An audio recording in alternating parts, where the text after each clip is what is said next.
আমার সন্তানটা।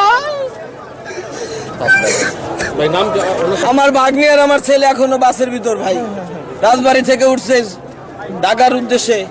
আমার টাকার দরকার না, আমার কিছু, আমার সন্তানের লাশটা আমার কোথায় দেখ, আর কিচ্ছু লাগবে না ভাই। বাসের মধ্যে যারা ছিল তারা কেউ জীবিত থাকার মতো অবস্থা নাই, আমরা যা দেখেছি আর কি। গাড়ির মধ্যে 10 থেকে 15 জন শিশু বাচ্চা ছিল, মহিলা ছিল এবং পুরুষ ছিল। 60 ফুট পানির নিচে এখানে আছে, সেটা এখন হামজা চলে আসছে উদ্ধার কাজের জন্য এখন, এবং উদ্ধার কাজ শুরু হবে কিছুক্ষণের মধ্যেই।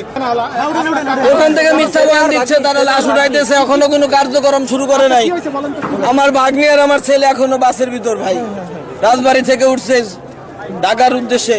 বউ উঠছে, আমার মেয়ে ছোট বাচ্চা 2 বছর, আর আমার বোন উঠছে। আমার ছেলে 7.5 বছর বয়স, আমার ভাগ্নির 11 বছর বয়স।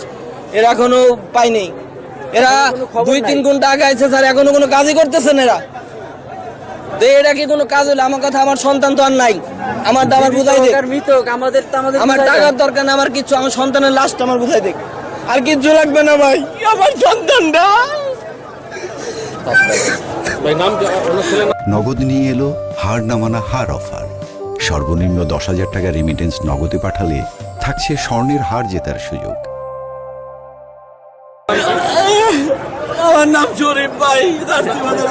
এখানে দেখছেন যে স্বজনরা এখানে এসছেন, তারা কান্নায় ভেঙে পড়ছেন। তারা চাচ্ছেন যে দ্রুত সময়ের মধ্যেই উদ্ধার অভিযান যেন শুরু করা যায়।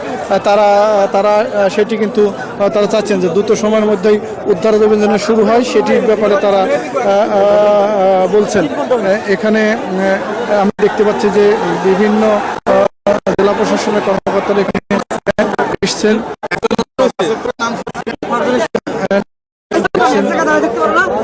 আমরা দেখাচ্ছি যে এখানে প্রশাসনের কর্মকর্তারা এখানে এসছেন, নৌ পুলিশের সদস্যরা এখানে এসছেন।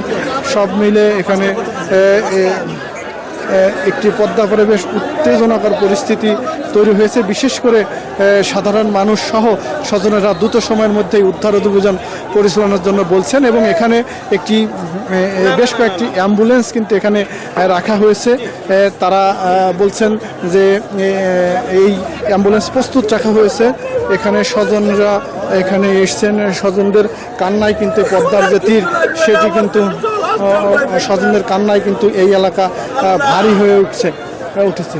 পাংশা কুষ্টিয়া থেকে ছেড়ে আসে একটি সৌহার্দ পরিবহন 40 জনের উপরে যাত্রী নিয়ে গাড়িটি ব্রেক ফেল হলে মানে একবার কন্ট্রোল দিয়ে উপরে একবার নিচে পড়ে যায়। গাড়ির মধ্যে 10 থেকে 15 জন শিশু বাচ্চা ছিল, মহিলা ছিল এবং পুরুষ ছিল। আসলে ঢাল নামার সময় গাড়িটি